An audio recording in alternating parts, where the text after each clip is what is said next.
ഒരുപാട് കുട്ടികളുടെ ഡൗട്ടാണ് ഏവിയേഷൻ കേരളത്തിൽ പഠിക്കണോ കേരളത്തിന് പുറത്ത് പഠിക്കണോ എന്നുള്ളത്.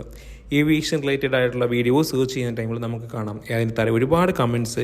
ഇവിടെയാണ് ഞാൻ ഏവിയേഷൻ പഠിക്കേണ്ടത്, ഇവിടെ പഠിച്ചാൽ എനിക്ക് ജോലി കിട്ടും, കേരളത്തിൽ പഠിക്കണോ കേരളത്തിന് പുറത്ത് പഠിക്കണോ, അങ്ങനെ ഒരുപാട് ക്വസ്റ്റ്യൻസ് നമുക്ക് കാണാൻ സാധിക്കും.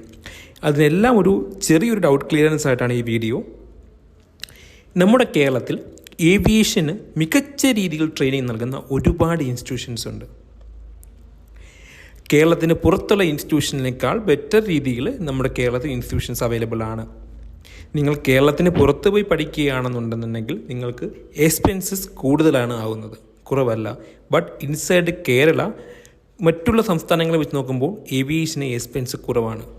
പിന്നെ ഏവിയേഷൻ്റെ കോഴ്സ് ചൂസ് ചെയ്യുന്ന ടൈമിൽ 100% ജോബ് ഗ്യാരണ്ടി നൽകുന്ന ഏവിയേഷൻ കോളേജസ് ചൂസ് ചെയ്യാൻ പ്രത്യേകം ശ്രദ്ധിക്കുക. അതിനുള്ള റീസൺ എന്താണെന്ന് വെച്ച് കഴിഞ്ഞാൽ, നമ്മൾ ശ്രദ്ധിക്കുന്ന ടൈമിൽ നമുക്ക് ഒരുപാട് ഇപ്പം ഏവിയേഷൻ റിലേറ്റഡ് ആയിട്ടുള്ള ഒരുപാട് ആർട്സ് നമ്മൾ ഇൻസ്റ്റാഗ്രാം, യൂട്യൂബ്, അതുപോലെ തന്നെ ഫേസ്ബുക്ക്, അങ്ങനെ ഒരുപാട് സ്ഥലം കാണാറുണ്ട്. അതിലെല്ലാം ശ്രദ്ധിക്കുമ്പോൾ ഒരുപാട് colleges 100% placement assistance, 100% placement assurance, അങ്ങനെ ഒരുപാട് കീവേഡ്സ് യൂസ് ചെയ്യുന്നുണ്ട്. ചില കോളേജസ് 100% പ്ലേസ്മെൻറ്റ് ഗ്യാരണ്ടി പ്രൊവൈഡ് ചെയ്യുന്നുണ്ട്.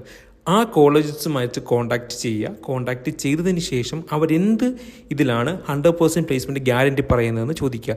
അങ്ങനെ ഗ്യാരണ്ടി പറയുന്ന കോളേജസിന് അവർ എന്തെങ്കിലും ലീഗലി സൈൻ ചെയ്ത് തരാൻ പറ്റുമോ എന്ന് ഇവരുമായിട്ട് കൺസൾട്ട് ചെയ്യുക. അതിനുശേഷം അഡ്മിഷൻസ് എടുക്കുക. ഇപ്പോൾ ഏവിയേഷനിൽ ഇൻ്റർവ്യൂസും വേക്കൻസീസൊക്കെ ഒരുപാട് വരുന്നുണ്ടെങ്കിലും നല്ല കോമ്പറ്റീഷൻ ഇപ്പോൾ ഈ ഫീൽഡിലുണ്ട്. നല്ലൊരു കറക്റ്റായ രീതിയിലുള്ള ഒരു കോച്ചിങ് ഇല്ലാതെ നമുക്കിപ്പോൾ ഏവിയേഷനിൽ ഒരു ജോബ് നേടുക എന്നുള്ളത് അസാധ്യമാണ്. ഏവിയേഷന് ജോബ് നേടാനുള്ള മിനിമം ക്വാളിഫിക്കേഷൻ +2 അല്ലെങ്കിൽ ഡിഗ്രിയാണ്. ഏവിയേഷൻ കോഴ്സിൻ്റെ ആവശ്യമില്ല. പക്ഷേ ഒരു ഏവിയേഷൻ കോഴ്സ് കംപ്ലീറ്റ് ആവുന്ന കുട്ടിക്ക് മാത്രമേ ഏവിയേഷൻ ഇൻ്റർവ്യൂസ് ക്രാക്ക് ചെയ്യാൻ പറ്റുന്നുള്ളൂ. അതൊരു സത്യമായ കാര്യമാണ്.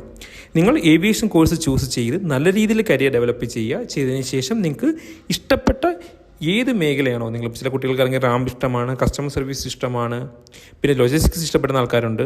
അങ്ങനെ ഏത് മേഖലയാണോ നിങ്ങൾക്കിഷ്ടം ആ മേഖല നിങ്ങൾ ചൂസ് ചെയ്യുക ജോബിനായിട്ട്. പിന്നെ കേരളത്തിന് പുറത്ത് പോയി പഠിച്ച് കഴിഞ്ഞെങ്കിൽ ലാംഗ്വേജ് ഇമ്പ്രൂവ് ആവുന്നുണ്ട്. പിന്നെ അതുപോലെ തന്നെ എന്താ പറയുക, മറ്റ് ഭാഷകളുമായിട്ട് ആൾക്കാരുമായിട്ട് സംസാരിക്കാൻ പറ്റും. അങ്ങനെ കുറച്ച് ബെനിഫിറ്റ്സ് ഉണ്ട്. പക്ഷേ ഇത്രയും വലിയൊരു എക്സ്പെൻസ് നിങ്ങൾ മുടക്കി കേരളത്തിൽ പഠിക്കേണ്ട ആവശ്യമില്ല. ഇൻസൈഡ് കേരള, ഇപ്പോൾ നിങ്ങൾക്ക് ആവശ്യങ്ങളുണ്ടെന്ന് പോലും എമർജൻസി ആയിട്ട് ട്രാവൽ ചെയ്യണം, കാര്യങ്ങൾക്കൊക്കെ നമ്മൾ ഇൻസൈഡ് കേരളയാണെന്നുണ്ടെങ്കിൽ നമുക്ക് അത്രയും കൂടെ ബെനിഫിറ്റ്സ് ആണ്. എൻ്റെ ഒരു പേഴ്സണൽ ഒപ്പീനിയനിൽ നിങ്ങൾ ഇൻസൈഡ് കേരള പഠിക്കുന്നതാണ് നല്ലത്. ഞാൻ ഇൻസൈഡ് കേരള പഠിച്ച ഒരാളാണ്. ഞാൻ പഠിച്ച് ഏവിയേഷനിൽ അറൗണ്ട് ഒരു 8+ ഇയേഴ്സ് വർക്ക് ചെയ്ത ഒരാളാണ്. അതിൻ്റെ എക്സ്പീരിയൻസിൽ പറയുകയാണെന്നുണ്ടെങ്കിൽ നിങ്ങൾ ഇൻസൈഡ് കേരളയായിരിക്കും ബെറ്റർ. നിങ്ങൾക്ക് എന്തെങ്കിലും ഏവിയേഷൻ റിലേറ്റഡ് ഡൗട്ട്സ് ഉണ്ടെങ്കിൽ ഈ വീഡിയോയ്ക്ക് താഴെ കമൻറ്റ് ചെയ്ത് കഴിഞ്ഞാൽ ഞാൻ റിപ്ലൈ തരാം. അല്ല നിങ്ങൾക്ക് പേഴ്സണലി എൻ്റെ അടുത്ത് ചാറ്റ് ചെയ്യണം എന്നുണ്ടെങ്കിൽ ഗ്രീൻ സാൻഡ റിക്രൂട്ടേഴ്സ് എന്ന് ഒരു പേജ് ഇൻസ്റ്റയിലുണ്ട്. എൻ്റെ പേജാണ് വേക്കൻസീസ് ഇടുന്നത്. അതിൽ നിങ്ങൾ മെസ്സേജ് അയച്ചാലും ഞാൻ എൻ്റെ റിപ്ലൈയും കാര്യങ്ങളൊക്കെ തരാം.